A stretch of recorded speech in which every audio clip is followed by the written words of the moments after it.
जय नमोस्तु।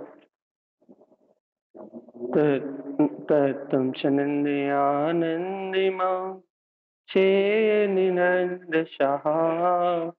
परमितत्पदवीन्दिप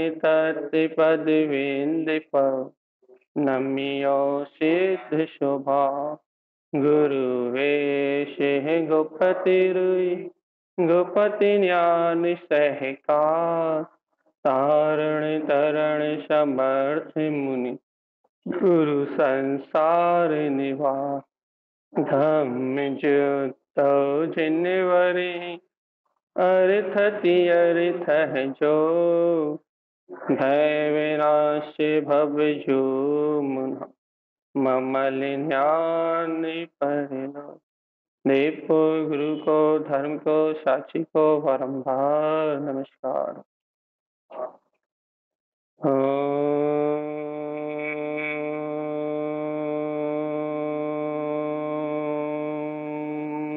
नमः सिद्धं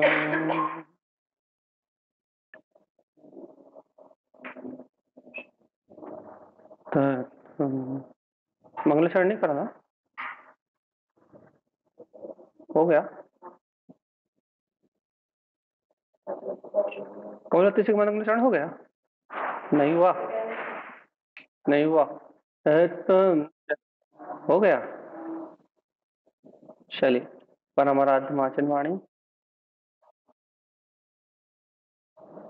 तत्व मंगल रह गया, वही कह रहे हैं, कुछ तो छूटा है। चलिए ठीक है।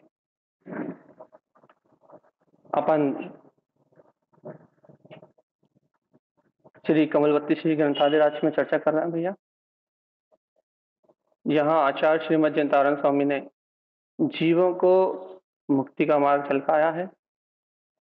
ये जीव स्वयं ज्ञान में है, इसमें स्वयं प्रकाश है और इस प्रकाश को प्रकट करने के लिए जीव के परिणाम विशेष है। कल आप जब सुबह सुनोगे तो आपको पता लगेगा, अधिकरण, अपूर्वकरण, अनुत्तीकरण, ये तीन परिणाम जीव के अंतर के प्रकाश को कैसे प्रकट करते हैं। दर्शन मोहान विमुक्तम, इस दर्शन मोह को नाश करने के लिए, इस दर्शन मोह को क्षय करने के लिए आत्मा के परिणाम ही, आत्म परिणामों की विशुद्धि ही अनिवार्य है। और भाई विशुद्धि याद रखना, शुभ परिणाम नहीं कह रहा है। देखो बहुत अच्छा, जब जीव को अपूर्व अपूर्वकरण, अपूर्व अपूर्व परिणाम प्रकट होते हैं तो बहुत अच्छी बात, बहुत एकदम क्या कहते हैं, आनंदित करने वाली बात क्या होती है भैया।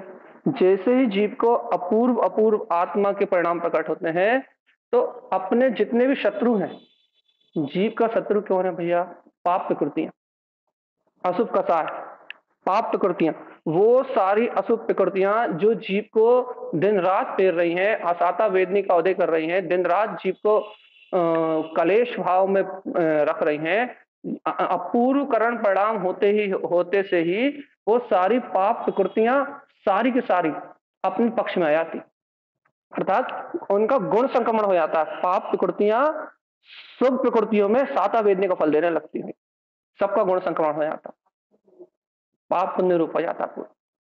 तो आत्मा के परिणामों की अद्भुत महिमा है भैया। और जितना असाता वेदनी बसता भैया, उनका स्थिति खंडन, रसघात आदि आदि आदि सब हो जाता है। तो यहाँ कहने का अभिप्राय सिर्फ इतना सा है कि यदि दर्शन मोह से विमुक्त होना है, इस संसार की विकार रूप धारा से छूटना है, परिणमन की धारा से छूटना है, तो क्या करना है भैया अपने को। सबसे पहले अपन 4 दिन से एक ही चर्चा कर रहे हैं भैया कि जीवात्मा तुम्हें अपने विशुद्ध परिणामों का बोध तो है। विशुद्धि की बात कर रहे हैं, स्वभाव की बात नहीं कर रहे। आप मंत्र जप कर रहे हो, तत्व चर्चा सुन रहे हो, ये शुभ परिणाम है सब। आप इन शुभ परिणाम को विशुद्धि अपूर्वकरण परिणाम मत मान लेना। नहीं तो आप भैया, हमने कल भी बताया था, शुक्ल लेस्या के परिणाम को अपूर्वकरण के परिणाम मत मान लेना कि भैया शुक्ल लेस्या के परिणाम हो रहे हैं, समता शांति है, भूख प्यास नहीं है, तो भैया हमें भूख प्यास नहीं लग रही, हमें श्वास लेने की आवश्यकता नहीं पड़ रही, तो भैया क्या करें, हमने मान लिया भैया कि हम तो आत्म ध्यान में लीन है। क्या हमें क्या कहते हैं, क्या कह रहा है भैया, हमें क्या बोलते हैं, अपूर्व अपूर्व परिणाम होने लगे भैया। शुक्ल लेस्या के परिणाम को अपूर्व परिणाम नहीं कहेंगे। शुभ प्रकृति को अपूर्व अपूर्व अपूर्व परिणाम नहीं कहेंगे भाई। तो फिर अपूर्व अपूर्व परिणाम किसे कहोगे भैया? कैसे कहोगे? ज्ञान स्वभाव की परिणति रूप अपने चैतन्य स्वभाव के श्रद्धांत से प्रकट हुआ, अपने ज्ञान स्वभाव की परिणति रूप जो अंतर चतुष्ट स्वभाव का जो बहुमान, जो चेतना की विशुद्धि उत्पन्न होगी, जो अंतर अधिकरण अर्थात अंतर की परिणति का जहां विकास होगा वहां अपूर्वकरण परिणाम, पहले अधिकरण फिर अपूर्वकरण, फिर सबके समान, सबके परिणाम एक समान, फिर अनिवृत्तिकरण परिणाम का जन्म होगा। और उस समय दर्शन मोहन विमुक्तम, उस समय तुम इन दर्शन मोह की 7 प्रकृतियों का या तो उपशम करोगे या भैया 6 करके क्षायिक सम्यक दर्शन प्राप्त करोगे, तो ही काम बनेगा भैया, और नहीं तो काम नहीं बनेगा। अरे भैया सुनो तो, इन अनंतानुबंधी कसाय की विसंयोजना करने के लिए भी तुम यही परिणाम चाहिए है। तुम अनंतानुबंधी कसाय की विसंयोजना करना चाहते हो तो भी तुम्हें आधाकरण अपूर्वकरण अनवित्तीकरण परिणाम चाहिए। तुम शहरी आरोहण करना चाहते हो तो भी तुम्हें यही परिणाम चाहिए। इनके बिना मोक्ष मार्ग में कुछ भी नहीं हो रहा। चौथा गुण स्थान भी इन्हीं की वजह से है, और ऊपर का क्या कहते हैं श्रेणी आरोहण भी, द्वितीय उपशम सम्यक भी इन्हीं की वजह से है, क्षायिक श्रेणी आरोहण भी इन्हीं की वजह से। सब कुछ इन पे डिपेंड है भाई। कहना क्या चाह रहा है अपन?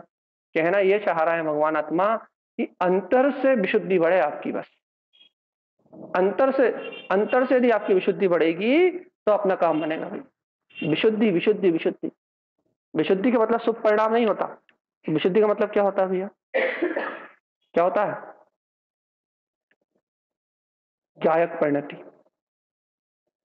अपन बस इतना ही श्रद्धान अपने को पक्का करना है भगवान जी कि विशुद्धि का मतलब शुभ परिणाम नहीं होता भैया। विशुद्धि आती है, देखो देखो बहुत अच्छी बात समझा रहा है, अच्छे से सुनो। जब जीव को विशुद्धि प्रकट होती है तो अशुभ प्रकृति शुभ रूप परिणमित हो जाती है। ये कर्म का संक्रमण हुआ। क्यों हुआ कर्म का संक्रमण? क्योंकि अंतर में विशुद्धि बढ़ी, इसलिए हुआ भाई। लेकिन यदि आप स्वयं, यदि आप ये कहो कि भैया वो शुभ परिणति के कारण से हुआ, तो शुभ परिणति के कारण से नहीं हुआ, अंतर की विशुद्धि बढ़ने के कारण से ही अतिशय हुआ। अब मान लो, अपन मान लो एक उदाहरण दे रहा हूं आपको। मान लो आपका पाप का उदय चल रहा है, आपका बहुत तीव्र पाप का उदय चल रहा है, और आपने भैया पूजा करी, भक्ति करी, शुभ परिणाम करे। शुभ परिणाम करने से आपका असाता वेदनी कर्म का उदय टल गया, अर्थात असाता वेदनी कर्म का उदय मंद पड़ गया, और साता वेदनी का उदय बढ़ने लगा।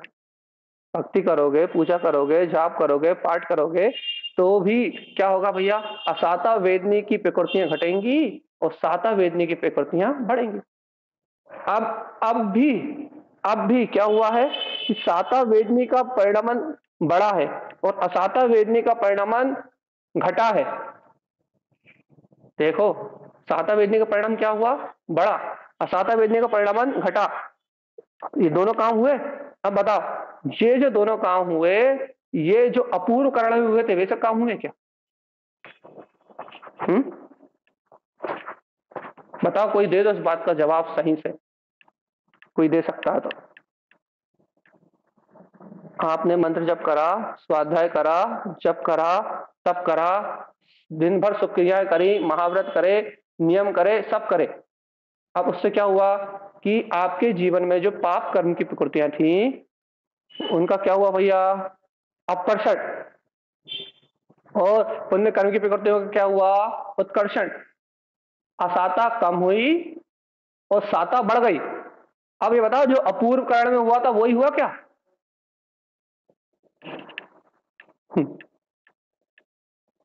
हो ही नहीं सकता। 3 काल, ये तो कर्मों से कर्मों का संक्रमण हुआ है भगवान जी। पाप प्रकृतियां पुण्य प्रकृतियां बदली हैं, यहां कुछ विशुद्धि नहीं हुई, यहां कुछ अंतर से विकास नहीं हुआ, यहां अंतर से कोई प्रकाश नहीं हुआ, यहां अंतर का कोई काम नहीं बना भैया। ये तो पुण्य पाप रूप परिणमन बदला है। अभी पुण्य का पाप रूप बदला है, अभी पाप का पुण्य रूप बदल जाएगा, कभी पुण्य का पाप रूप बदला है, कभी पाप का पुण्य रूप बदल जाएगा। इससे आत्मा के हित का कोई भी काम नहीं हुई, कुछ भी नहीं हुआ आत्मा के हित में। आत्मा के हित में भी कुछ नहीं हुआ और अपूर्व कारण जैसा कुछ नहीं हुआ भैया। अरे अपूर्व कारण में तो वह सारे शत्रु दल अपने में शामिल हो जाते हैं, वो पाप प्रकृतियां पूरी पलट जाती हैं, अपने साथ आ जाती हैं। पुण्य में बदल जाती है भैया। इसलिए क्या कहना चाहते हैं कि क्या समझाना चाहते हैं, कितना कहना चाहते हैं कि इतना कहना चाहते हैं कि जीव आत्मा को अपनी आत्म शक्ति, अपने अपूर्व आत्मा को ग्रहण करने का परिणाम ये आना चाहिए जीव को। जीव को कर्म प्रकृति को बदलने का परिणाम नहीं होना चाहिए, शुभ अशुभ की रुचि का परिणाम नहीं होना चाहिए कि अशुभ छोड़ के शुभ करने लगे। हाँ, शुभ होगा जीवन में, ये बात अलग है, शुभ रूप परिणाम होगा, लेकिन जीव को शुभ और अशुभ का महत्व नहीं आना चाहिए। जैसे अपन अशुभ का महत्व छोड़ना, अपन जैसे पाप को छोड़ना चाहते हैं ना, यदि अपन पाप को छोड़ना चाहेंगे तो अपने जीवन में अपने आप ही पुण्य करने की रुचि आ जाएगी ऑटोमेटिकली। अधिकतर जीवों के जीवन में यही है भैया। क्या है कि यदि उन्होंने पाप को छोड़ना चाहा है तो उन्होंने पुण्य को अंगीकार कर लिया। अच्छे सुनो, क्या किया भैया इस जीव ने अनादिकाल से? ये जीव जितने बार नरक नहीं गया उससे अधिक बार स्वर्ग को क्यों गया? 2000 से अधिक सागर के लिए जो पर्याय मिली है, इस पर्याय में जीव जितने बार नरक नहीं गया उससे दुगना बार, ज्यादा बार स्वर्ग क्यों गया? क्योंकि इस जीव को अनादिकाल से ही पाप में, असाता में दुख होता है, तो ये पाप कम करता है और पुण्य से स्वर्गों के सुख मिलते हैं, भौतिक सुख मिलते हैं, तो पुण्य अधिक करता है। ये अनादिकाल से जीव को आदत है भैया, आदत ही है भैया कि नीम कोई नहीं खाता, शक्कर सब खाते हैं। अनादिकाल से जीव को आदत ही भैया क्या कि नीम खाएंगे, निवोली खाएंगे तो कड़वी लगेगी, नरक आदि के दुख होंगे, वेदना होगी। निवोली खाने से वेदना होती है भैया, सबको पता है। और सबको पता है भैया गुड़ खाने से मिठास आती, रस बनता है, आनंद होता है। तो क्या करते हैं भैया जीव? अनादिकाल से जीव पाप को यदि छोड़ने के लिए उद्यमी हुआ तो इसने क्या करा है? पुण्य को स्वीकार कर लिया भैया, पुण्य को अंगीकार कर लिया है और पुण्य में ही धर्म की मानता करके, पुण्य की ही निष्ठा करके, पुण्य को ही धर्म स्वीकार करके भैया पुण्य बढ़ाओ, पुण्य बढ़ाओ, पुण्य बढ़ाओ, पुण्य बढ़ाओ, पुण्य करो और पुण्य के अलावा कुछ करो ही मत, इसको ही धर्म मान के भैया यही संतुष्ट हो गया। आज से नहीं, आज की कहानी नहीं है ये। हम ये नहीं कह रहे आज आप ऐसा कर रहे हो, हम ये कह रहे हैं अनादिकाल से अनंत जीव जिन्होंने भी 2000 सागर की तत्पर्या को प्राप्त किया है, उन सबकी कहानी ये है कि संगी पंचेंद्रीय पना उन्हें मिला तो उन्होंने क्या अंगीकार किया भैया? उन्होंने पुण्य को अंगीकार किया और पाप को छोड़ा। अब ये पापी दिख रहा है, वैसे दिख रहा है भैया, तो पाप को छोड़ा, लेकिन क्या कहते हैं, ये फिर पाप को छोड़ने वाले पापी व्यसनी क्यों दिख रहा है भैया? आज पुण्य का उदय इसलिए पापी व्यसनी दिख रहा है। आज पुण्य का उदय है तो भोग विलास में डूबे हुए, काम विषय कसाय में डूबे हुए, फिर दुर्गति में चले जाएंगे, फिर पुण्य करेंगे और फिर मनुष्य गति में या स्वर्गों में जाएंगे। ये तो पुण्य पाप की गाड़ी गोल गोल साइकिल चल रही है, कभी पुण्य कर रहा है और कभी पाप कर रहा है, कभी पुण्य की रुचि लगा रहा है और कभी पाप की रुचि लगा रहा है। लेकिन इस बेहोश जीव को इस अचेतन भाव में लीन, जड़ भाव, पुण्य पाप जड़ भाव है, इस पुण्य पाप रूप जड़ भाव में लीन इस जीव को अपने निरावरण चैतन्य में वीतराग तत्व का बोध नहीं आ रहा भगवान जी। अपूर्व अपूर्व आत्मा को ग्रहण करने का परिणाम नहीं आ रहा है। क्या परिणाम प्रकट नहीं हो रहा है भैया? ओ मैं चैतन्य आत्मा इससे भिन्न हूं, इस सारी पर्याय परिणति से भिन्न हूं भैया। अधिकरण के भाव से विशुद्धि होना चालू होगी और अपूर्व करण में वो विशुद्धि, अपूर्व अपूर्व ऐसे परिणाम होंगे जो आज तक नहीं हुए थे भाई।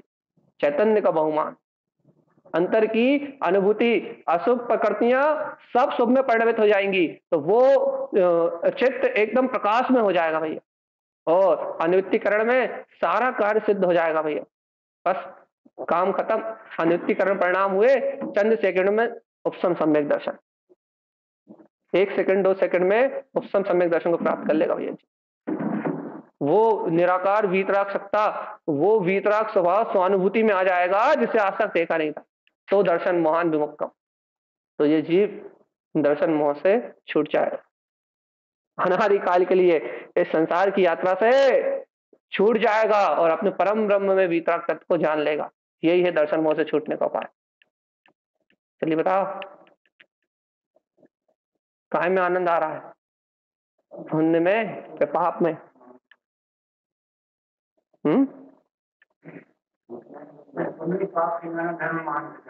बच्चे ही तो दिक्कत हो गई अनादिकाल से। या तो पाप में रुचि लगा के भैया लौकिक धर्म को धर्म मान लिया कि भैया संसार में जन्म लिया तो घर परिवार का पालन करना हमारा धर्म है, हम कर्तव्य नहीं करेंगे तो कौन करेगा। या तो पापाचार को धर्म मान लिया, लौकिक धर्म, और या फिर मंदिर में रहने लगे तो सफेद कपड़े पहन लो, साधु बन जाओ, पूजा कर लो, पाठ कर लो, जाप कर लो, और भैया बस इसको धर्म मान लिया। दो ही धर्म तो है संसार के, एक संसारियों का संसार रूप, घर गृहस्थी रूप, भैया हमारा पालन पोषण करना हमारा धर्म है। भैया हमारा अन्य परिवार पाला पोषण नहीं करेंगे तो कौन करेगा, ये हमारा कर्तव्य है, ये हमारा धर्म है। और भैया जिन्होंने व्रत नियम ले लिए हैं उनका धर्म है भैया पूजा करना, पाठ करना, सब अपनी समाज की व्यवस्थाओं को बनाना, शुभ क्रियाओं में शुभ परिणाम में रत रहना। यही दो धर्म तो है संसार के। पुण्य पाप रूप दो पहियों पे ये संसार की गाड़ी खींच रही है, यही तो धर्म है संसारी जीवों का, या तो पुण्य या तो पाप, कभी पुण्य कभी पाप। और इस धर्म से, इस लौकिक धर्म को ही गुरु मां ने दर्शन मोहन कहा। लौकिक जो धर्म है ना पुण्य पाप रूप, यही दर्शन मोह से अंधे जीवों का धर्म है। क्यों? क्योंकि उन्हें ये संसार में जो परिणमन दिख रहा है, जो संसार में जो परिणति दिख रही है, उन्हें यही सत्य स्वीकार होगी, उन्हें इसी में धर्म लगेगा भाई, उन्हें इसी में धर्म की मान्यता होगी, और वह संसार में पुण्य पाप रूप धर्म को ही धर्म मान के और यही संतुष्ट हो जाएंगे, अपनी मिथ्या मान्यताओं को कभी छोड़ नहीं पाएंगे भाई। उनके अंदर का मिथ्यात कभी नहीं छूटेगा, उनके अंदर का मोह कभी नहीं छूटेगा। मिथ्यात और मोह का नाश किसका होगा भैया? मिथ्यात किसका छूटेगा, मोह किसका छूटेगा? भगवान आत्मा। मिथ्यात और मोह उन परिणामों, उन जीवों का छूटेगा जो इस पुण्य पाप को सर्वथा है कर देंगे। सर्वथा है मतलब कोई प्रयोजनी नहीं है, बिल्कुल है। जीव के लिए 1% भी पुण्य पाप का कोई उपकार नहीं, क्योंकि पुण्य पाप उद्गल अचेतन है, जीव की अपनी शक्ति नहीं है। पुण्य पाप जीव के लिए सर्वथा है। किसी भी दृष्टि से पुण्य हो या पाप हो जीव के लिए हितकारी नहीं है भाई। लौकिक व्यवहार की दृष्टि से, अब देखो लौकिक व्यवहार की चर्चा मत करो, अध्यात्म की परमार्थ की चर्चा चल रही है। जब परमार्थ की चर्चा चल रही है तो फिर कुछ भी स्वीकार नहीं करेंगे। जब परमार्थ की कमल बत्तीसी जी की चर्चा चल रही है तो फिर कुछ भी स्वीकार नहीं करेंगे भाई। भैया जब पुण्य पाप जीव के लिए सर्वथा है तो उपादेय क्या है? उपादेय अपनी परम ध्रुव सत्ता है, केवल ज्ञान में स्वभाव है, अपनी वीतराग शक्ति है, अपना ध्रुव अंतर आत्मा है, अपने अंतर में जो गायक तत्व भगवान आत्मा है, उस शक्ति का बोध जीव के लिए परम उपादेय है, परम हितकारी है। जब जीव को उस शाश्वत शक्ति का बोध आएगा तो अपूर्व परिणाम होंगे भैया। तो ऐसे परिणाम होंगे, ऐसी अनुभूति होगी जो उसने आज तक नहीं करी, और उन परिणामों के बल पे फिर आगे बढ़ते हुए वो सम्यक दर्शन को प्राप्त करेगा भाई। तब सम्यक दर्शन का काम बनेगा, तब करोड़ों सूर्यों से जैसा अधिक प्रकाशवान जो अपना स्वभाव है वो अपनी दृष्टि में झलकेगा, अपनी परिणति में झलकेगा, उपयोग जान लेगा उस परम सत्ता को कि हाँ देखो मेरा ये केवल ज्ञान में प्रकाश अभी मेरे अंदर है। उस समय से कहते हैं, उस समय से जीव का श्रद्धान पलट जाता है, और ऐसा पलट जाता है कि अब चाहे तीनों लोगों का कर्म भी उदय में आ जाए तो भी जो वीतरागता का अंश उसके अंदर में जग चुका है उसे नाश करने की ताकत नहीं रखते। अर्ध पुद्गल परावर्तन में नियम से ये निर्वाण को प्राप्त करेगा। क्यों? क्योंकि इसकी श्रद्धा अपनी ओर पलट गई है, इसने देख लिया अपने प्रकाश को। अब इस जीव के प्रकाश को कोई कर्म नष्ट नहीं कर सकता, आवरण कर सकता है। यदि अब जीव सम्यक दर्शन से मोक्ष मार्ग से उल्टा भी चले तो अर्धपुद्गल परावर्तन, उल्टा चले तो, और सीधा चलेगा तो 1 भाव 2 भाव 4 भाव 6 भाव 8 भाव 10 भाव इतने में मोक्ष चला जाएगा। कहिए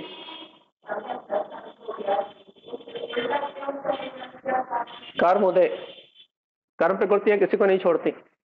इच्छाएं वासनाएं संसार में रहने की जीव को आदत है, तो क्या होगा भैया? आत्म अनुभूति कर ली, उसके बाद सशंक परिणाम मिथ्यात का उदय यदि आना है, कर्म प्रकृति का मिथ्यात कर्म की प्रकृति अनंत अनुबंधी कसाय का उदय आना है तो नीचे गिरेगा, पहले गुण स्थान में जाएगा, और पहले गुण स्थान में जाएगा तो वो जो चिंगारी दबी थी, वो जो चिंगारी जली थी उसके ऊपर कहते हैं ना, जैसे कि कोयला जलाओ तो उसके नीचे अंगार दब जाएगा और ऊपर राख ही राख आ जाएगी भैया। जो कर्मों की जो राख है, वो ढाक लेगी उस चिंगारी को। तो चिंगारी रहेगी तो, लेकिन वो ढक जाएगी, और आवृत होने के कारण विषयों की, भोग की, काम की, वासनाओं की प्रवृत्ति इस जीव के मन में भरी हुई है। ये वासनाओं का पिंड है, क्यों? क्योंकि अनादिकाल से संसार में रहा है। तो क्या करेगा भैया? अपने उस प्रकाश पे शंका करके और अर्ध पुद्गल परावर्तन तक उस चेतना से विमुख, पापाचार में, विषय आसक्ति में, भोग आसक्ति में, संसार के रस में डूब जाएगा, उल्टा चलेगा बिल्कुल। तो भी अर्ध पुद्गल परावर्तन काल पूरा होने से पहले उसको मोक्ष जाना ही पड़ेगा, जाना ही पड़ेगा। क्यों? क्योंकि उसने उस प्रकाश को एक बार अनुभव कर लिया। जो श्रद्धान एक बार भी अपने स्वभाव की ओर देख लेता है, जिस ज्ञान में एक बार भी अपनी चैतन्य की चमक जाग जाती है भैया, वो ज्ञान फिर कभी बांझ नहीं हो सकता, हो ही नहीं सकता। परिणमन थोड़ा हो सकता है विपरीत, लेकिन फिर वो कभी संसार में ठहरने वाला नहीं है भाई। आगम बहुत निर्भय करता है आपको, ये वस्तु स्वभाव बहुत निर्भय करता है। इसलिए तो कहते हैं भूल से भी यदि एक बार आत्मा को स्वीकार कर लो तो तुम्हारा काम बन जाएगा। एक उदाहरण आता है, उदाहरण देने के लिए है वो, कि एक संत थे भैया, उनके पास बहुत सारे शिष्य थे, लेकिन वो सबको आत्मा, शुद्धात्मा, परमात्मा की बात स्वीकार कराते थे, सत्य की बात स्वीकार कराते थे। अब एक दो शिष्यों ने हट ठान ली। क्या ठान ली? अब ये बार बार सबसे कहलवाते हैं, हाँ मैं शुद्धात्मा हूँ, मैं परमात्मा हूँ, मैं आत्मा हूँ, अपन बोलेंगे ही नहीं। अब संत रोज समझाए भैया कि तुम आत्मा हो, शुद्धात्मा हो, परमात्मा हो, एक बात तो कहो। लेकिन वो तो ठान के बैठ गए थे कि मैं बोलूंगा ही नहीं, मैं कुछ करूंगा ही नहीं, मैं मानूंगा ही नहीं। बहुत समझा, सारे प्रयास कर ले, नहीं बोले। एक दिन संत आए, उन्होंने पूरा हाथ उल्टा मोड़ दिया कि अब जब तक तू शुद्धात्मा नहीं बोलेगा कि मैं आत्मा हूं, तब तक हाथ नहीं छोड़ूंगा। वो उन्हें मोड़ते गए, मोड़ते गए, मोड़ते गए। जब असहनीय वेदना सहन नहीं हुई तो उसने कहा, हाँ भगवान जी, हाँ गुरु जी, मैं आत्मा ही हूँ। कहने लगा बस।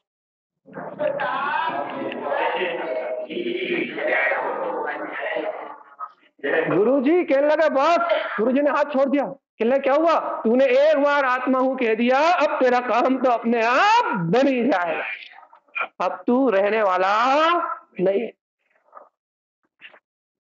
ऐसे गजब गजब के उदाहरण है आगम, पढ़ो तो मजा आता है पढ़ने में। हाँ, वेदना में कराते हुए वो तो हट मर करके बैठा कि नहीं बोलूंगा, और एक बार बोल दिया तो उसने जो बोल दिया वो स्वीकार हो गया बस। उसने तो स्वीकार कर लिया, क्योंकि एक बार उसने बोल दिया तो कहने लग, गुरु जानते थे इसने कह दिया तो पलटने वाला नहीं, कह दिया तो कह दिया, मैं आत्मा हूं। और एक बार अंतर से कह दिया तो फिर वो चीज पलटने वाला नहीं।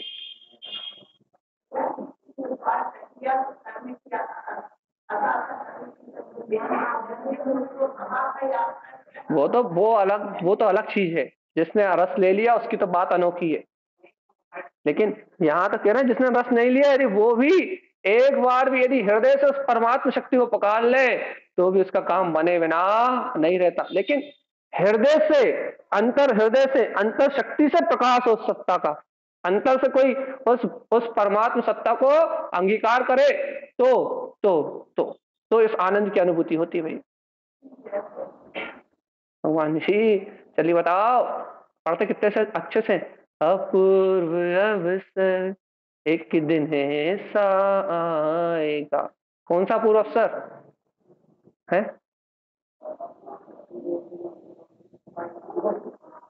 अरे अपूर्व अवसर, तुम साधु बनने की बात तो, वो तो साधु की भावना भाई है, साधु होने की, संयमी होने की भावना है वहां। लेकिन भगवान आत्मा, जिस समय तुम निज में अपूर्व करण के परिणाम को ग्रहण कर लोगे, सच्चा श्रद्धान, सच्चा ज्ञान तुम्हें हो जाएगा, ये जिनेन्द्र भगवान की वाणी, ये जिनवाणी तुम्हारे हृदय में समा जाएगी। वो अपूर्व अवसर कब आएगा भगवान आत्मा, तुम तो ये बता दो। जिन भगवान के वचनों का अखंड, अभेद, अकाट श्रद्धान अपने हृदय में बैठ जाएगा कि जिनवे नाम श्रद्धे नाम, भैया जिनेन्द्र भगवान के वचन ही सत्य है, ध्रुव है, प्रमाण है। ये अपूर्व अवसर कब आएगा कि भगवान की वाणी तुम्हारे हृदय में बैठ जाए, भगवान के वचन तुम्हारी आत्मा में बैठ जाए। ऐसा अवसर कब आएगा भगवान जी? हाँ, तो हाथ नहीं मोड़ रहा है क्या? कर्म हाथ नहीं मोड़ रहा है? अच्छा, कर्म कर्म उदय चोखे चोखे चल रहा है, पाप को उदय ढंग से नहीं आ रहा। मन मानी चल रही है, कर्म को उदय ढंग से नहीं आ रहा। यदि ढंग से कर्म का उदय आ जाए और अंतरात्मा की याद आ जाए, साध में नरक में नारकी को क्या होता है, सिर्फ इतना सा याद आता है, अरे ये दुख मेरे नहीं है, मैं सुख स्वरूपी आत्मा हूं, क्षोभ समय दृष्टि हो जाता है। इतने इतने से परिणाम में बस। और एक बार हुआ तो पूरे नरक की 33 सागर की आयु में कुछ अंतर मुहूर्त काम, भैया बस पूरे समय मैं सुख स्वरूपी आत्मा हूं और ये दुख मुझसे भिन्न है, ऐसा आनंद में रहता है। नरक में आनंद, अपन घर में आनंद में नहीं रह पा रहे, अपने घर नरक बन गए, अपने घर नरक बने जा रहे हैं, और नरक में जीव सम्यक दर्शन को प्राप्त करके परम सुख को भोग रहे हैं।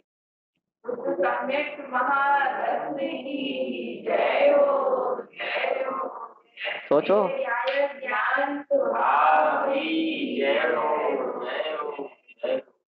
अपनी कसाएं, अपनी वासनाएं, अपनी लोभ स्वार्थ काम की प्रवृत्ति अपने घरों को नरक बना रही है। और भैया नार की जीव जो नरक में रह रहे हैं भैया, कापोत लेस्य के साथ, भैया कृष्ण साथ में नरक, कृष्ण उस लेस्य के साथ जीव महा रह रहे हैं, वो सम्यक दर्शन का रसपान कर रहे हैं भैया। बताओ, एक बार बताओ, यदि शुक्ल लेस्या यदि हितकारी होती तो नोवे ग्रेवक के जीव मिथ्या दृष्टि क्यों, और कापोत लेस्या यदि कृष्ण लेस्या अहित का कारण होती तो साधु नरक में सम्यक दर्शन क्यों। परिणामों, शुभ अशुभ की रुचि रखने वाले जीवों, मुझे बस इतना जवाब दे दो क्या कि नोवे ग्रेवक में शुक्ल लेस्या वहां मिथ्या दर्शन क्यों, वो 7वें नरक में कृष्ण सॉरी कृष्ण लेस्या वहां मिथ्या दर्शन क्यों, वो वहां सम्यक दर्शन क्यों। लेस्या लेस्या रूप शुभ परिणामों को अपन बहुत महत्व देते हैं ना भैया, क्यों क्यों क्यों क्यों।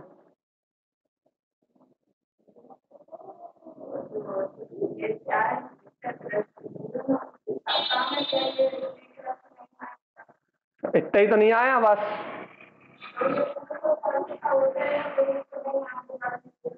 पूर्व कर्म का उदय, कर्मों पे दोष दो तो मोहिनी कर्म का उदय, मिथ्यात्व की प्रकृति का उदय, और भैया पुरुषार्थ की बात करो तो तत्व की रुचि नहीं है। यही तो है, यही तो लीला है लीलाधर की, कि जो उसे हृदय से स्वीकार करता है वो उसी को मिलता है, जो ऊपरी ऊपरी बकवास करता है उसको भी वो परमात्मा नहीं मिलता। यही तो उसकी शक्ति है, यही तो उसका प्रकाश है, कि जो उसे अंतर हृदय से चाहता है उसी की नजरों में प्रकाशित होता है। और भैया फिर उसकी पूरे गीत भी गाए कोई, उसको रट भी ले, उसको भैया पूरे दुनिया को सुना भी दे, लेकिन कोई अंतर से उसे ना चाहता हो तो वो परमात्मा उसको किसी को नहीं मिलता भाई। वो जो हृदय से चाहता है उसी को प्रकट होता है, जो रुचि लगाता है वो परमात्मा उसी की झलकल में आता है, और जो ऋषि नहीं लगाता वो भैया उसके पूरे गुणों पर्याय को याद भी कर ले तो भी वो परमात्मा उसे दर्शन नहीं देता। कितने बार कहानी सुना चुके हम कि नारद से पूछा कि ये भक्त तो हमें शिखर जी में भी नहीं छोड़ते, शिखर जी में पारसनाथ की टोक तक आके परेशान करते हैं, कहाँ रहे हम। पारसनाथ भगवान पूछ रहे थे तो भैया पारसनाथ भगवान से कहा, भगवान आप 3 लोग के ज्ञाता हो, आपको नहीं पता। कहने लगे क्या, कहने लगे हे भगवान आप इस मनुष्य की खोपड़ी में जाकर रहो, इसके हृदय में जाकर रहो, ये आपको पारसनाथ की टोक तक तो खोजेगा लेकिन कभी आपको अपने हृदय में खोजने वाला नहीं। ये तो आपको खोजने के लिए कहीं भी चला जाएगा लेकिन अंतर में आपको खोजने के लिए कभी जाएगा ही नहीं, क्योंकि इसे कभी विश्वास ही नहीं होगा कि वो परमात्मा मेरे हृदय में ही विद्यमान है, वो दिव्य शक्ति, वो केवल ज्ञान का स्वभाव वो मेरे हृदय में विद्यमान है। कभी से ये विश्वास ही नहीं होगा भाई। बस जब विश्वास नहीं होगा तो दर्शन मोह से आंखों से अंधा ये जीव मंदिरों में, मस्जिदों में, तीर्थों में, चैत्यालयों में परमात्मा की वंदना करने के लिए पागल हुआ जाएगा, लेकिन अंतर में बैठे निजनाथ का दर्शन नहीं करेगा, अंतर में बैठे हुए परमात्मा का अनुभव नहीं करेगा, उसको नहीं मानेगा, उसको स्वीकार नहीं करेगा, उसकी रुचि नहीं लगाएगा, वो संसार में भटकता रहेगा भाई। सही सलाह दी थी नारद मुनि है, समझदार है, बिल्कुल सही सलाह दी थी उन्होंने, खोपड़ी में बैठ जाओ जाकर, ये मां नहीं आएगा बस। बड़ी शांति है उस दिन से, उस दिन से वो पारसनाथ भगवान अपने परम निर्विकल्प आनंद में लीन अपने में डूबे हुए हैं, अर्थात वो परमात्मा अपने में डूबा हुआ है, कोई संसारी जीव उसको पूरी दुनिया में खोज रहा है। चलिए बताओ क्या करना है भैया जी। दर्शन मोहन को 5 दिन हो गए, अब दर्शन मोहन भी बुरा मान जाएगा। भैया अब तुम मुझे छोड़ो, 4 महीने की और जाओ, मेरा पीछे छोड़ो भगवान जी। अब 5 दिन हो गए, आपने हमी हमी को खींच रहे हो, 4 महीने को भी तो खींचो थोड़ा सा। वही करो कि 5 बंदे ना कर लें, जैसे दर्शन मोहन 5 दिन से चल रहा होता है। जल्दी बताओ भगवान जी, कितने उदाहरण दे डाले हमने 5 दिन में आपको। ना जाने कितनी बातें सुना दी, लेकिन आपको रत्ती मात्र तो फर्क पड़ जाए भगवान, रत्ती मात्र तो अंतर आ जाए। अरे एक क्षण के लिए भी तो परमात्म शक्ति का बहुमान आ जाए, वो करोड़ों सूर्य जैसा प्रकाश अपने हृदय में है। एक बार तो अंतर हृदय से भावना निकल जाए भगवान जी कि भैया वो अपूर्व अपूर्व अवसर, वो मेरा जिस समय मुझे मेरे नाथ का दर्शन होगा, वो अपूर्व अपूर्व अवसर, वो अपूर्व घड़ी वो कब आएगी। कभी इसकी भावना तो भाव, एक बार तो इसकी भावना भाव भगवान जी कि ध्रुव सत्ता का अविचल श्रद्धांत जिस दिन मेरे अंतर प्रगटेगा, वो अपूर्व घड़ी कब आएगी। जिस घड़ी के उत्पन्न होने के बाद 3 लोक के कर्म भी शक्ति लगा दे, तो भगवान आत्मा मुझे संसार में रोकने में सामर्थ्य नहीं, वो अपूर्व घड़ी कब आएगी। उस अपूर्व अवसर की भावना भाव चेतन आत्मा, उस अपूर्व अवसर के लिए, जिन भगवान के वचनों में रमने के लिए अपनी आत्म परिणति को तैयार करो चेतन। कहाँ उलझ रहे हो संसार की माया में, कहाँ उलझ रहे हो संयोगों के बोध में। अपनी ध्रुव आत्मा के प्रकाश को देखो, देखो तो, जानो तो, अनुभव तो करो कि अपने अंतर में जगमगा रहा है वो। और जिस दिन वो प्रकाश अपूर्व अपूर्व अपूर्व वो भाव, वो अंतर की भावनाएं जागेंगी, उस दिन भैया सारा संसार एक एक क्षण में तुम्हारी आंखों से ओझल हो जाएगा। और तुम्हारे जो तुम्हारी अंतर वीतराग चेतन शक्ति है, वो तुम्हारे सामने जगमगा उठेगी, सामने आ जाएगा प्रकाश जो तुम्हारे हृदय में छुपा है ना, वो तुम्हारी नजरों में आ जाएगा। जो अपने हृदय में छुपा हुआ है, जब जिनु गर्भवास अवतरियो, वो परमात्मा जिनु अंतरात्मा तुम्हारे हृदय रूपी गर्भ में अवतार लेके आ जाएगा। यह है भगवान का अवतार, जब हृदय में परमात्मा का वेदन हो, वो है परमात्मा अपने अपने में अवतार लेके आ गए। तो भैया बाहर के जितने अवतार है वो सब झूठे, ये अवतार सच्चा भैया। एक बार दर्शन मोह का घात करके, 7 प्रकृति का उपशम करके, एक बार वो चेतन शक्ति अपनी श्रद्धा में विराजमान हो जाए, बस एक बार वो स्वानुभूति में आ जाए, स्वानुभूति चकास पे बस चकमका चकमक, वो जो जगमग जगमग ज्योति है वो अपने हृदय में जल जाए भैया। अच्छा, चकमक के 2 पत्थर हैं, उन्हें आपस में लगड़ो टकराए तो क्या होता है, आग निकलती, निकलती नहीं निकलती, सही बताओ। जब वो चकमक के 2 पत्थरों को टकराने से अग्नि निकलती है, भगवान आत्मा ये अपना उपयोग और अपना त्रिकाली दोनों चैतन्य में प्रकाश पुंज है भगवान जी। एक बार अपनी अंतर ज्ञान की परिणति एक चेतन घन परमात्मा से टकराए तो फिर देखो क्या होता है, फिर देखो क्या होता है। फिर वही प्रकाश निकलेगा भैया, वही ज्योति निकलेगी जो तुम्हारे अंतर में विद्यमान है। लेकिन भगवान जी एक बार उपयोग की परिणति, ज्ञान घन परिणति अपने वीतराग स्वभाव से टकराए, उस समय अपूर्व परिणामों का उदय होगा। उस समय 3 करण होंगे, उस समय परिणाम प्रकट होंगे, जो परिणाम तुम्हारे निर्माण का कारण बनेंगे। और इनके बिना मुक्ति होगी नहीं। ये 3 करण के बिना, इनके बिना कभी भी कोई भी जीव संसार से पार नहीं हुआ। जल्दी बताओ भाई, कोई भी जीव पार नहीं हुआ मतलब अनादिकाल से जो सिद्ध आत्मा सिद्धालय में वो तो पार ही है भगवान जी। और वो संसार में है ही कहाँ, हम तो संसार की बात कर रहे हैं। जो भी संसार से मुक्त हुआ है वो इन 3 करण के कारण ही हुआ, इसके अलावा कोई भी उपाय नहीं। चलिए बताओ अपने को, वो सुनो नियम है, जैसे अधकरण होंगे उसे अपूर्व करण होगा, जैसे अपूर्व करण होगा उसे अनिवृत्तिकरण होगा ही होगा। वापस लौट के आने का काम नहीं है। एक बार प्रारंभ किया तो किया किया, एक बार ऊपर चढ़ना प्रारंभ किया तो यही किया, फिर सम्यक दर्शन होने के बाद ही लौटोगे, फिर उस प्रकाश की अनुभूति करने के बाद ही लौटोगे, फिर उस परमात्मा के वेदन के बाद ही लौटोगे, उसके पहले लौटने का कोई काम नहीं है भाई। गाय तो गाय,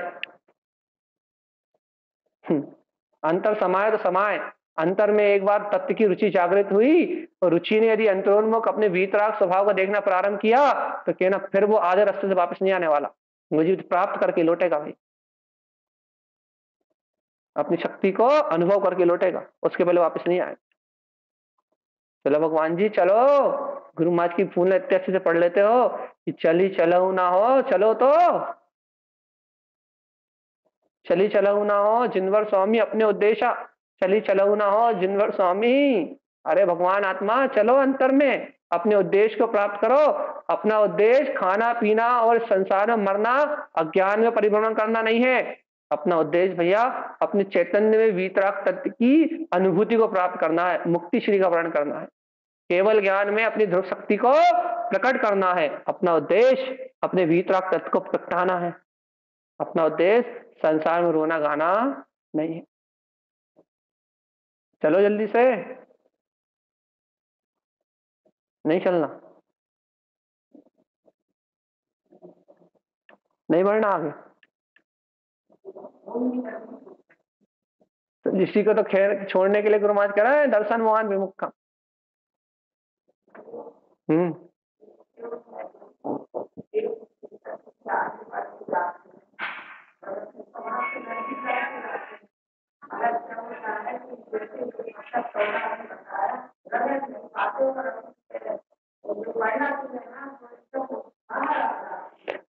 जीव को यदि दर्शन मोहिनी कर्म की कोई सी भी प्रकृति का उदय होगा, मिथ्यात्व में देखो कौन कौन सी, मिथ्यात्व प्रकृति का उदय होगा या अनंत अनुबंधी कसाय का उदय होगा, तो जीव की परिणति देखो भैया, जीव की परिणति अंतर जाने से पहले बाहर आएगी आई, पुरुषार्थ तो करेगा जीव अंदर जाने के लिए, लेकिन यदि कर्म आवरण की प्रकृति होगी तो भगवान जी अंदर जा नहीं पाएगा।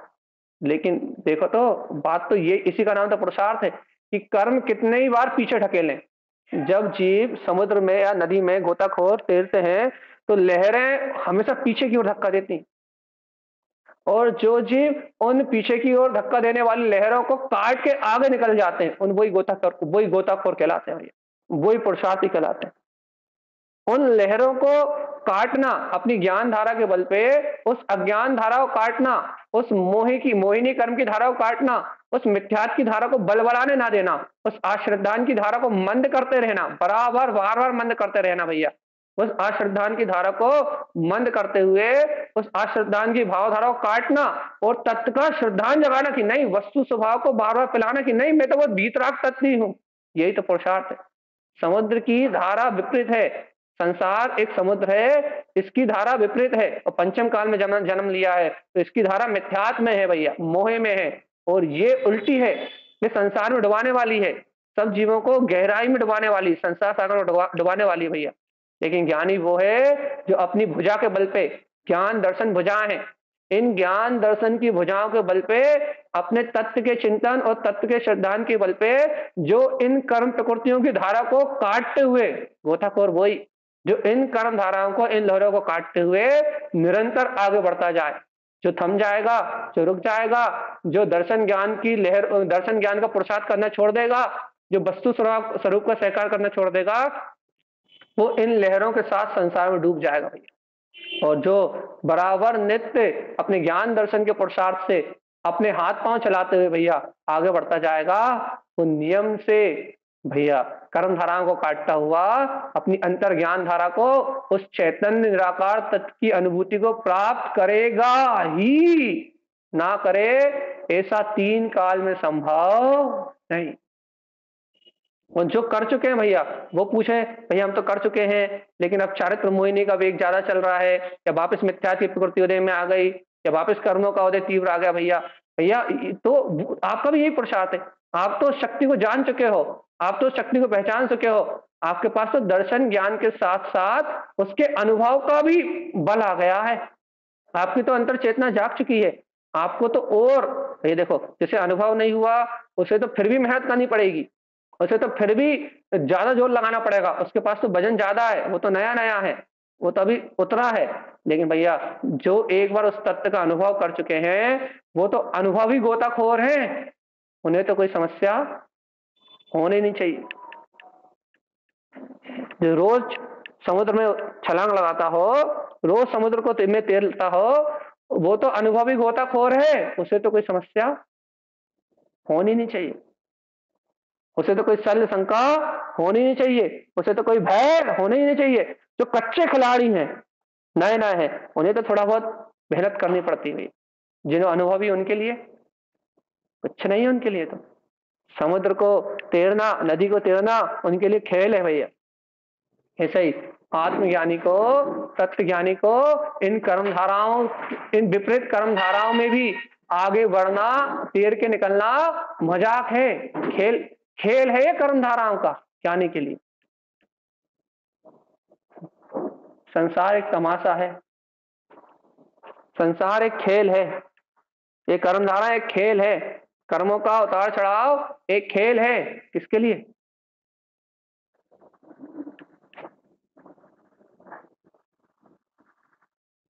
नहीं आई समझ में?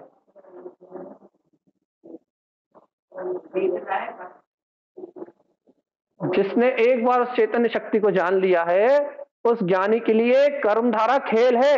वो जानता है कि पुण्य पाप के दो धागों पे ये कठपुतली जैसा जीवन, घर गृहस्थी का जीवन, जैसे टीवी के पर्दे पे जो एक्टर कलाकार क्या कहते हैं, नाटक करते हैं ना, जो आपको पिक्चर आदि का, नाटक आदि का जो दृश्य दिखाई देता है, जैसे आपको पता है कि वो चलचित्र टीवी पे पर्दे पे चलने वाली एक काल्पनिक घटना है, इसमें सत्य कुछ भी नहीं है। ऐसे ही भैया जो जीव एक बार उस सत्य को अनुभव कर लेता है तो उसको ये बोध रहता है ये पुण्य पाप का चलने वाला परिणाम एकमात्र काल्पनिक घटना है, यहाँ सत्य कुछ भी नहीं है। सत्य और सनातन तो मेरा ध्रुव गायक तत्व भगवान आत्मा है।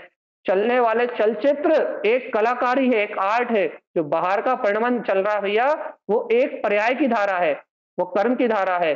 और जो मेरा शाश्वत स्वभाव है वो ध्रुव शुद्ध चैतन्य में है, उसका और इस कर्म धारा का कोई संबंध नहीं।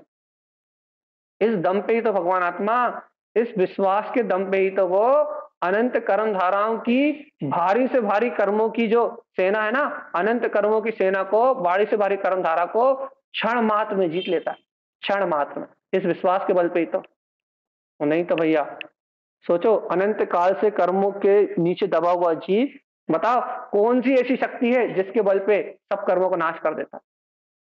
ये विश्वास ही तो काम करता है, ये श्रद्धा ही तो काम करता है, ये स्वभाव की जो उसके अंतर में निष्ठा हो गई है यही तो काम करती है। नहीं तो कौन है आश्रयदाता? ज्ञान के अलावा और कोई दूसरा है ही नहीं। चलिए बताओ, कि कर्म नाटक लगते हैं? ये लगता है कि संसार में जो भी चल रहा है ये तो कठपुतली, पुण्य पाप के दो धागों पे, कच्चे धागे हैं ये तो, कम कम ना कब ना जाने कौन सा धागा कब टूट जाए। पुण्य पाप के इन कच्चे धागों पे ये सारा कठपुतली का खेल चल रहा है। बस ज्ञानी को हर पल इस बात का बोध है, इसलिए इसलिए वो सबसे भिन्न है, इसलिए वो संसार में सुख दुख रूप पर्याय आते हुए भी उसे बोध है कि ये सुख दुख पराय है भैया, ये अपने नहीं है। इसलिए वो ज्ञानी है भैया, इसलिए वो संसार समुद्र को तैर के पार हो जाएगा। और भैया जिसे इस पुण्य पाप में एकत्व है, पुण्य पाप रूप होने वाले परिणमन को ही जो अपना मान रहे हैं, पुण्य पाप रूप अवस्था में ही जिनका मैं पना है, वो है पूर्ण रूप अज्ञानी है भगवान। और जो अज्ञानी भैया, उन्हें दर्शन मोह का अंधकार कभी खत्म होने वाला नहीं है, उन्हें उनकी नजरों से अंधकार मिलाने वाला नहीं है। सुनो भगवान जी, जिनकी नजरों से अंधकार नहीं मिलाएगा उनके जीवन से अंधकार कभी नहीं जाएगा। सही बात तो यही है, जीवन से अंधकार उनके खत्म होगा, इस संसार रूपी ये अंधेरा, मोह का अंधकार, जीवन में अंधकार उनके खत्म होगा जिनकी दृष्टि में प्रकाश आ जाएगा। कि भैया जिसको आत्मज्ञान की प्राप्ति हो जाएगी, जिसको सम्यक ज्ञान की प्राप्ति हो जाएगी, उसके जीवन से ही अज्ञान का अंधकार खत्म होगा। इसके अलावा कोई दूसरा उपाय ही नहीं है। अपने स्व तत्व के प्रकाश के अलावा, वस्तु स्वभाव को ग्रहण करने के अलावा और कोई दूसरा मार्ग ही नहीं है। अब भैया आज स्वीकार कर लो, आज अनुभव कर लो, आज उस शक्ति को, उस परम दशा को आज अपने अनुभव में ले लो, और नहीं तो भैया अनंत काल भटकते रहो जैसी अपनी मर्जी। जब पता है कोई दूसरा मार्ग ही नहीं सुख पाने का, जब अपने को पता है कि कोई दूसरा मार्ग ही नहीं है आनंद का, जब अपने को पता है कि कोई दूसरा मार्ग ही नहीं है मुक्ति का, मुक्ति के लिए एक ही मार्ग है भैया, और वो मार्ग है अपने ध्रुव तत्व का बोध। बस वो बोध आपके अंदर में जागा तो भगवान जी इस जगत में कोई भी आपको संसार में परिभ्रमण नहीं करा सकता। ये गारंटी है, कितनी अच्छी गारंटी दी भैया कि एक बार यदि आत्म अनुभव कर लिया तो पूरे कर्म के उदय एक साथ भी चले तो अर्ध पुद्गल परावर्तन से ज्यादा नहीं रह सकते। तीनों लोक में जितना पुद्गल है ना, वो भी यदि पूरी ताकत लगा ले तो भी आप संसार में रहने वाले नहीं। एक बार में संत का उदाहरण बहुत अच्छा है भैया, वो बात नहीं मान रहा था, शिष्य गुरु की बात नहीं मान रहा था, वो जिद भी करके बैठ गया था, गुरुदेव आप कहते रहो, मैं कभी स्वीकार करने वाला नहीं हूं कि मैं आत्मा हूं, और मैं जब तक आत्मा हूं नहीं कहूंगा जब तक आप कहते हो मुझे अनुभव होगा नहीं। तो अब आप मुझे अनुभव करके बताओ, अनुभव करवा के बताओ आत्मा का। भाई गुरु जी ने हर प्रकार से समझाया, नहीं समझा, हर प्रकार से बुझाया, नहीं बूझा, उसको समझ में तो सब आ रहा था, लेकिन जिद तो अज्ञान अहंकार तो, बालक तो हट करके बैठते ही ना, बालक है हट करके बैठ गया कि आप समझाते रहो और मैं जब तक हाँ नहीं कहूंगा जब तक सहानुभूति होगी नहीं। बस गुरु तो गुरु ही होते हैं भैया, जिस दिन दिमाग सरक जाए उस दिन सब काम। गुरु ने कहा अच्छा ठीक है, पास बुलाया, हाथ मोड़ा, और जब तक मोड़ते रहे, जब तक तू ये नहीं कहेगा कि मैं आत्मा हूं तब तक ये हाथ छूटने वाला नहीं। क्या था, वेदना हुई, वेदना बढ़ी, वेदना बढ़ती गई और अंतर से निकल गया कि हाँ गुरुजी मैं वो आत्मा ही हूं। कहने लगे बस आज से सहानुभूति का काम संपन्न। हृदय से आई आवाज, अंतर से होती हुई हुंकार, अंतर से हुआ वो प्रकाश, अंतर से कहा हुआ सत्य, कहने लगे आज नहीं तो कल और कल नहीं तो परसों तेरी सारी शिक्षा पूरी हुई, अब तुझे अनुभव हुए बिना रहने वाला नहीं, तो कहीं भी चले जा भैया, तूने तो अपना काम बना लिया, काम तो बन गया। यही बात तो समझाते हैं भगवान जी।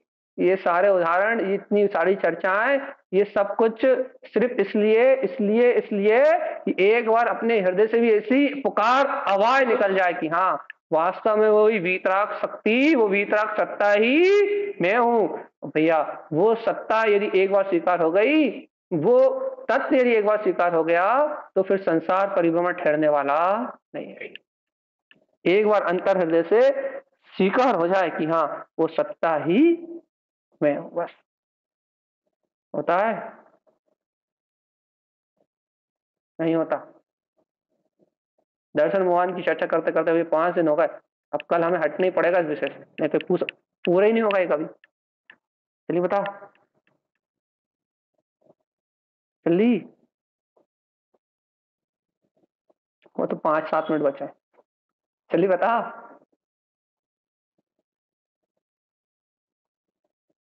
क्यों भैया आप तो सुनाते रहो बस ना,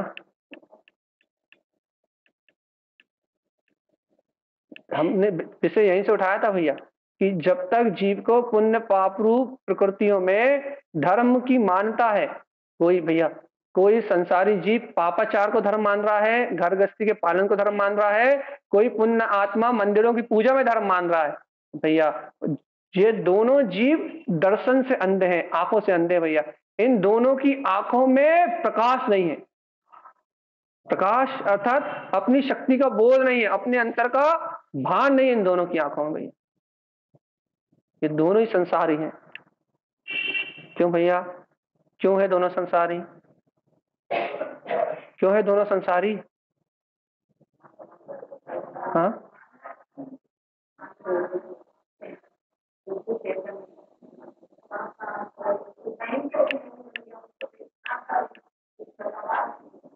यही तो समझा रहा है, यही तो नौवे ग्रवक वाले के लिए यही तो बात लागू हो रही है कि शुक्ल लेस्या का परम विशुद्ध परिणाम है, लेकिन चेतना की लगार नहीं है। और भैया कृष्ण लेस्या का दुष्ट परिणाम है, लेकिन चेतना की लगार है। और जहां चेतना की लगार है, वहीं सम्यक दर्शन और जीव के कल्याण का मार्ग प्रकट हो सकता है। और जब तक चैतन्य की लगार नहीं है कि मैं चैतन्य में आत्मा, मैं पूर्ण ब्रह्म तत्व परमात्मा, ज्ञान में अरूपी चेतना ही मैं हूं, जब तक ऐसे ज्ञायक तत्व की अपने चैतन्य की लगार नहीं है, तब तक आप कुछ भी कर लो चेतन आत्मा, संसार परिभ्रमण छूटने वाला नहीं है।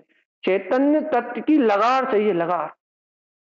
चैतन्य हूं मैं, ऐसी लगार चाहिए कि ये देह शरीर संयोग, ये होने वाला सारा पंच परावर्तन, ये 84 लाख योनियों का परिभ्रमण, ये सब तो एक पुण्य पाप की कल्पना है जो मोह में अंधा जीव स्वप्न में देख रहा है। भैया एक क्षण में सदगुरु जगा रहे हैं, यदि एक क्षण में जीव जाग जाए तो ये स्वप्न अपने आप टूट जाएगा। भैया रात में कितना ही अच्छा स्वप्न देख रहे हो, यदि कोई सुबह जगा दे तो भैया वो स्वप्न अपने आप ही उसे स्वीकार नहीं करना पड़ता कि कल्पना था, वो स्वप्न अपने आप ही लगता है, अरे यार ये तो स्वप्न था।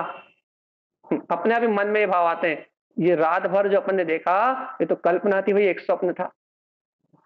अपने आप ही आता है, सुबह कोई जगह भर दे बस। ऐसे भैया अनादि काल से रहने वाले जीव को सदगुरु की वाणी का एक बार बोध भर हो जाए कि नहीं, ये सब संसार तो असार है, एक समय का परिणमन है। भैया अपन तो गायक तत्व भगवान आत्मा, एक बार कोई जाग जाए तो अपने आप ये लगने लगता है। भैया क्या लगने लगता है कि वास्तव में जितना अनंत काल का परिणमन था वो एक स्वप्न ही तो था, एक सपने में कल्पना की हुई ये दुनिया थी भैया, जो स्वप्न के टूटते ही खत्म हो गई। जब तक मिथ्यात है, मोह है, तब तक ये संसार सत्य लगता है। और जिस समय मिथ्यात और मोह टूटता है, उस समय ये संसार अपने आप ही असत्य असत्य भाषित होता है। एक ही स्थान पर रहते हुए, देखो भैया एक ही स्थान पर रहते हुए क्या बोध आने लगता है। देखो अभी अपन घर पुत्र परिवार में रह रहे हैं ना, तो यहाँ रहते हुए अपनेपन का सत्य का बोध आ रहा है कि सब सत्य है। और यदि वहीं कोई ज्ञानी जीव सम्यक दृष्टि जीव रह रहा है, तो रह रहा वही उन्हीं के बीच में है, बस उसके बोध में अंतर है। उसे बोध चल रहा है कि ये होने वाला असत्य है, बस इतने से के सिर्फ बोध के अंतर कारण से वो मोक्ष जाएगा। और भैया अज्ञानी को बोध ना होने के कारण से वो दुर्गति में जाएगा। इतना सा अंतर, एक को बोध है कि ये सत्य है तो दुर्गति का भागी है, और एक को बोध है कि ये चलने वाला सब झूठ है, वो अरिहंत परमात्मा सिद्ध पद को उत्पन्न करने वाला ज्ञानी है। सिर्फ बोध के कारण, उस बोध के लिए इतनी चर्चाएं हैं, उस बोध के लिए गुरु महाराज के ग्रंथ है, उस बोध के लिए पूरा आगम है। भैया ये जीव उस अगम अतीन्द्रिय आत्म तत्व के बोध को प्रकट कर ले, उसी के लिए सब कुछ। जय जयंती।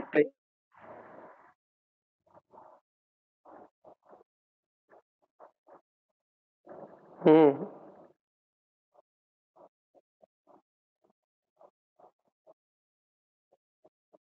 अरे भैया जी, इस समय मनुष्य भाव में ही आप 6 लेस्या का परिणाम कर सकते हो, शुक्ल लेस्या का परिणाम आज भी कर सकते हो, कोई बड़ी बात नहीं।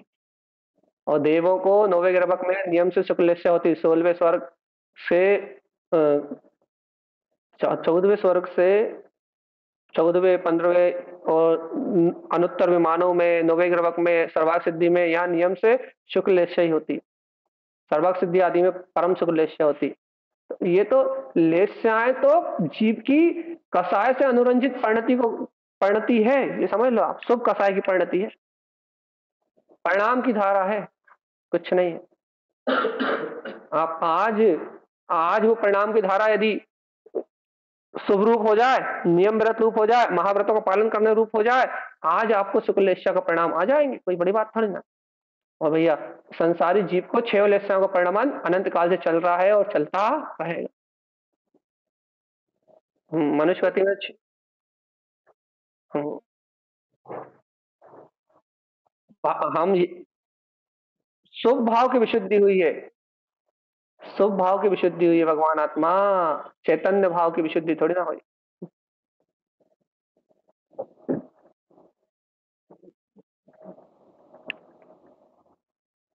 चलो भगवान आत्मा जल्दी बताओ।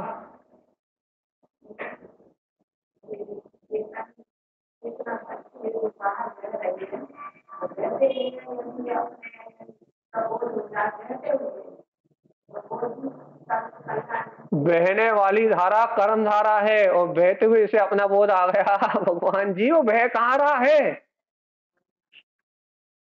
वो तो चैतन्य प्रकाश में गया, वो तो भिन्न हो ही गया। धारा बहना कर्म धारा का परिणाम है भाई। नदी की धारा बह रही है, अब तुम यदि दूर खड़े होकर उस नदी को देख रहे हो तो तुम कहां बह रहे हो, तुम नहीं बह रहे ना। यहाँ अपने को बहने से रोकना है, नदी को नहीं रोकना, कर्मों को नहीं रोकना, क्योंकि नदी की धारा किसी से नहीं रुकेगी भैया। बहाव तो अपने उपयोग का रोकना है। अपन गायक सत्य परमात्मा है, अपना बहाव ना हो, बस अपन ना बहाए, अपना बोझ ना छूटे, अपना स्मरण ना छूटे। भैया देखो टाइम हो गया, आखिरी बात कहकर छोड़ रहे हैं। यदि सोते हुए जीव को भी कोई नींद से उठा दे तो उसके लिए सारा स्वप्न काल्पनिक हो जाता है। इतनी सी बात भर यदि आपके हृदय में बैठ जाए कि तारण तरण स्वामी अपने को उठा रहे हैं, बार बार चैतन्य आत्मा कह के सुना रहे हैं, यदि एक बार भी तुम्हें सच्चा श्रद्धान हो गया कि हाँ मैं वो चैतन्य आत्मा हूं, तो संसार छोड़ना नहीं पड़ेगा। ये संसार तुम्हारी मानता में एक स्वप्न से ज्यादा कुछ भी नहीं रह जाएगा, और ये बोध हो जाएगा कि अनंत काल से सपना चल रहा है, और एक बार जागते ही वो अनंत काल का सपना एक सेकंड में टूट जाएगा, एक बार में टूट जाएगा। तो भगवान जी जिस दिन ये काल्पनिक जगत में अपनत्व टूटा, ये सपना ऐसा लगा कि सपना असत्य था, ये भ्रांति थी, इस सपने से मेरा कोई संबंध नहीं, यदि एक बार भी अपनी चैतन्यता से जुड़े, एक बार भी अपनी चैतन्यता का प्रकाश हुआ, इस चैतन्य में वीतराग तत्व का अनुभव किया, भगवान आत्मा बस वो ही घड़ी अपूर्व घड़ी होगी, वही अपूर्व अवसर होगा जिस समय जीव अपने परम वीतराग स्वभाव को जानेगा, और एक बार जान लेगा तो फिर इसे उस सत्ता से अलग करने वाला तीन लोक में कोई है ही नहीं। इन सब रहस्यों को अपन जाने, दर्शन मोह की प्रकृति को छोड़े, कल अपन चारित्र मोह की ओर आगे बढ़ने का अभ्यास करेंगे भैया। बोलिए आचार्य प्रबल सतप्रवर संत तारण तरणमूलाचार्य जी महाराज जी की जय।